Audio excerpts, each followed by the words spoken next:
دوستو، آج کی اس ویڈیو میں ہم حقیقت پر مبنی ایک فکر انگیز تحریر آپ کی خدمت میں پیش کریں گے۔ یہ واقعہ سچا واقعہ ہے، مگر اس میں جو کردار ہم پیش کر رہے ہیں وہ سارے کے سارے فرضی ہیں۔ بیٹی کہنے لگی کہ ابو، آج آخری بار آپ سے گزارش کر رہی ہوں، اگر مجھے کل موبائل نہ ملا تو میں ہرگز کالج نہیں جاؤں گی۔ میری سہیلیاں روز اپنے مہنگے موبائلوں کو اچھال اچھال کر میرا منہ چڑھاتی ہیں۔ مجھ میں اب مزید ہمت نہیں ہے کہ ان کے طنز کا نشانہ بنتی رہوں۔ واجد غوری صاحب دن بھر دفتر کے گھن چکروں میں الجھنے کے بعد ابھی گھر کے دروازے کے اندر قدم رکھ چکے تھے کہ ان کی بیٹی ماہم ایک سانس میں یہ ساری باتیں ان کے گوش گزار کر کے اپنے کمرے میں گھس گئی۔ غوری صاحب کی اہلیہ شبانہ غوری کچن کے دروازے پہ کھڑی یہ تماشا دیکھ رہی تھی۔ اس نے آ کر غوری صاحب کو سہارا دے کر لاؤنج کے صوفے پہ بٹھایا اور کچن سے پانی لے کر آ گئی۔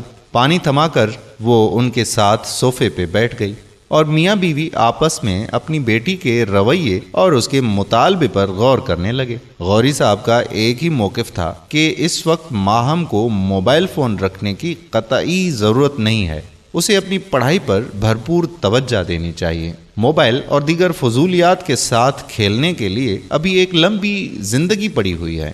ایک ماں کی حیثیت سے شبانہ غوری اپنے شوہر اور اپنی بیٹی دونوں کے نفسیات سے بخوبی واقف تھی۔ اس کو سمجھ نہیں آ رہی تھی کہ وہ اپنے میاں کو کیا مشورہ دے۔ آدھے گھنٹے کی چخپق کے بعد وہی ہوا جو آج کل ہر جگہ ہوتا ہے۔ میاں بیوی نے باہمی مشورے سے بیٹی کی ضد کے آگے سر تسلیم خم کرنے کا فیصلہ کیا۔ اس فیصلے کے بعد غوری صاحب اضمحلال کی کیفیت میں اپنے کمرے کی جانب چل پڑے، جبکہ شبانہ غوری دل میں گھٹن اور چہرے پہ مصنوعی مسکراہٹ سجائے بیٹی کو خوشخبری سنانے چل پڑی۔ وہ رات ماہم کی زندگی کی سب سے حسین اور طویل رات تھی۔ اگلے دن کے انتظار میں وہ ساری رات جاگتی رہی۔ اللہ اللہ کر کے رات گزر گئی۔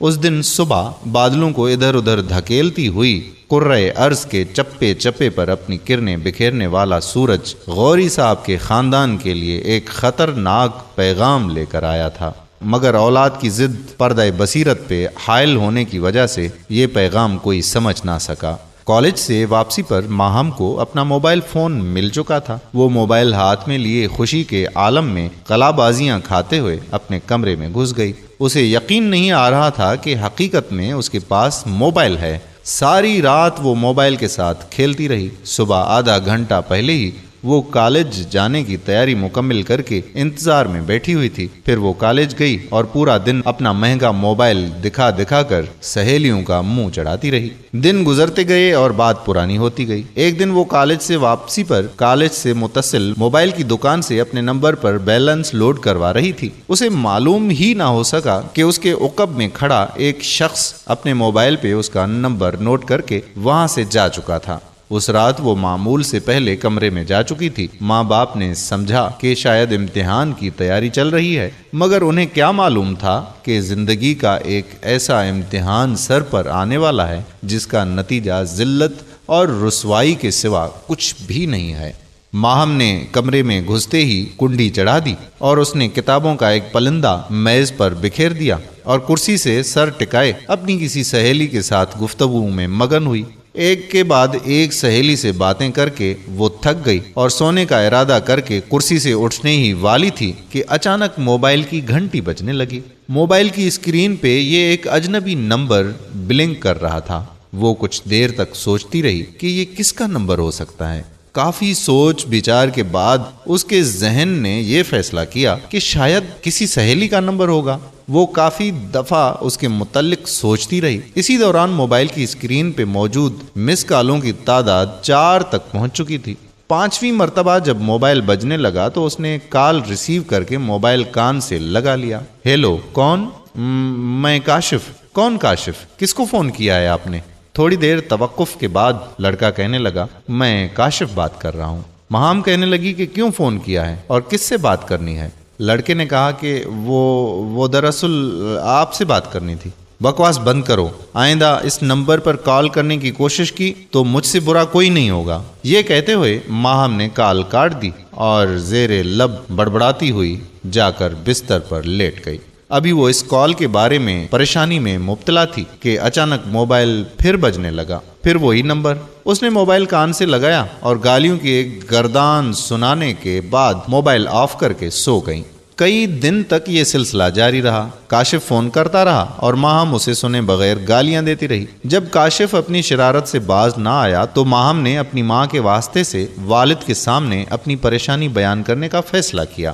اس نے اپنی ماں کو شروع سے لے کر آخر تک پوری کہانی سنا ڈالی۔ ماں نے اس کو سختی سے منع کیا کہ وہ اس کا ذکر اپنے ابو سے ہرگز نہ کرے ورنہ ادھم مچ جائے گا، اور ساتھ یہ بھی نصیحت کی کہ نامعلوم نمبروں سے وہ بالکل کال ریسیو ہی نہ کرے۔ ماں کی نصیحت نے کسی قدر اس کا بوجھ ہلکا تو کر دیا تھا، مگر ایک کاشف نامی اجنبی شخص اس کے اعصاب پر سوار ہو چکا تھا۔ کچھ دنوں تک وہ اس کی کال نظر انداز کرتی رہی، مگر کاشف کی استقامت میں کوئی کمی نہیں آئی۔ اس نے ایک دن کاشف سے فیصلہ کن بات کرنے کا فیصلہ کر لیا۔ آج وہ اپنا تمام تر غصہ کاشف پر انڈیلنے کا فیصلہ کر چکی تھی۔ اسے پورا یقین تھا کہ رات 11 بجے کاشف کا فون آئے گا۔ اس نے تمام کام ملتوی کر دیے اور اپنی یادداشت کی ڈکشنری میں غصے کے الفاظ اور گالیوں کی اقسام میں اضافہ کرنے لگی۔ رات کے 11:07 ہوئے۔ اچانک موبائل تھر تھر کانپنے لگا۔ اسکرین پہ کاشف کا نمبر نمودار ہو چکا تھا۔ ماہم کی پیشانی پر کئی شکنیں نمودار ہو گئیں۔ غصے کی وجہ سے دل کی دھڑکن تیز ہونے لگی، دماغ ہانڈی کے گرم پانی کی طرح ابلنے لگا، ہاتھ لرزنے لگے۔ اس نے موبائل کان سے لگایا اور پورے جسم میں دوڑنے والے تمام غصے کو زبان پر مجتمم کرتے ہوئے گرجنے لگی، کمینے انسان، آخر تم چاہتے کیا ہو؟ تھوڑی دیر خاموشی کے بعد آگے سے جواب آیا کہ ایک مرتبہ میری بات تو سنو، اس کے بعد آپ کی مرضی، اگر آپ نے کہا تو اس کے بعد میں کبھی فون نہیں کروں گا۔ شیطان کی محنت رنگ لانے لگی تھی۔ کئی دن کے بعد کاشف کی نخل تمنا ہری ہونے کو تھی۔ پھر ماہم سنتی گئی اور کاشف بولتا گیا۔ 1 گھنٹے کے اندر کاشف نے ماہم کی تعریف میں زمین اور آسمان ملا کر اس کو شیشے میں اتار دیا۔ وہی ماہم جو 1 گھنٹہ پہلے گالیاں دے رہی تھی، اب جب کاشف کال کاٹنے لگا تو اس نے پوچھا کہ پھر کب کال کرو گے؟ اس کے بعد ملاقاتوں کا ایک نہ ختم ہونے والا سلسلہ شروع ہو گیا۔ وہ گھر سے کالج کے نام پہ نکل جاتی، مگر دن بھر کاشف کے ساتھ کبھی مزار قائد تو کبھی کلفٹن کی سیر پر چلی جاتی۔ وقت گزرتا گیا، دل بہلتا رہا۔ واجد غوری صاحب دفتر اور سماجی کاموں میں مصروف رہے۔ شبانہ غوری صاحبہ گھریلو کام کاج میں مگن رہی۔ اسی اثنا میں کالج کے سالانہ امتحانات قریب آ گئے۔ ماہم رات بھر جاگتی رہی۔ ماں باپ کا خیال تھا کہ وہ رات بھر امتحان کی تیاری میں مصروف رہتی ہے، مگر وہ رات بھر جاگ کر سکون سے سوئے ہوئے ماں باپ کے لیے ذلت کا ایک گہرا کھڈا کھودنے میں مصروف تھی۔ رات بھر وہ کاشف سے فون پہ باتیں کرتی اور صبح غنودگی کے عالم میں کالج چلی جاتی۔ پھر ایک رات فون پہ یہ بات کرتے کرتے اچانک کاشف نے کہا کہ آج رات کہیں آئس کریم کھانے کیوں نہ چلیں؟ ماہم نے یہ کہتے ہوئے انکار کر دیا کہ یہ ناممکن ہے۔ کاشف ضد کرتا رہا اور وہ انکار کرتی رہی۔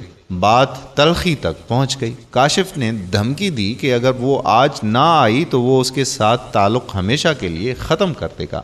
کئی مہینوں کی ملاقاتوں کی وجہ سے وہ اس کی محبت میں پاگل ہو چکی تھی۔ بالآخر اس نے ہار مانتے ہوئے جانے کی حامی بھر لی۔ آپس میں ایک منصوبہ طے ہوا۔ منصوبے کے مطابق اس نے گھر بھر کا ایک جائزہ لیا اور ماں باپ کو خواب غفلت میں پا کر گھر کے دروازے کی طرف چل پڑی۔ گھر کے دروازے سے پرے کاشف ایک خوبصورت کار میں اس کا انتظار کر رہا تھا۔ اس کے چہرے پر حیرت اور خوشی کے ملے جلے اثرات نمودار ہوئے، کیونکہ اس سے پہلے کاشف اسے ایک ساختہ حال بائک پہ گھمانے کے لیے لے جاتا تھا۔ تھوڑی دیر بعد کار شہر کی ایک مرکزی سڑک پر فراٹے بھر رہی تھی۔ ابھی وہ پوچھنے ہی والی تھی کہ ہم کہاں جا رہے ہیں کہ اچانک کار ایک حویلی نما مکان میں داخل ہوئی۔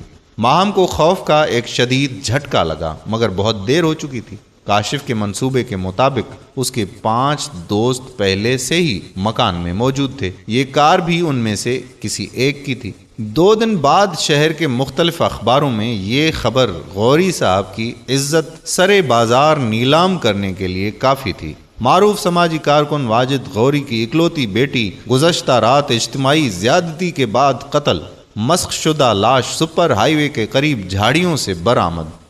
خدا را اپنی حفاظت کریں۔ اپنے ماں باپ کی عزت کا خیال کریں۔ آج کے اس دور میں کوئی کسی سے محبت نہیں کرتا، بس ہوس کے سارے پجاری ہوتے ہیں۔ خدا را اپنی بیٹیوں کا، اپنے بچوں کا خیال رکھیں، ایسے کھلونوں سے انہیں نہ الجھائیں، ان کا خیال رکھنا ہم سب کی ذمہ داری ہے۔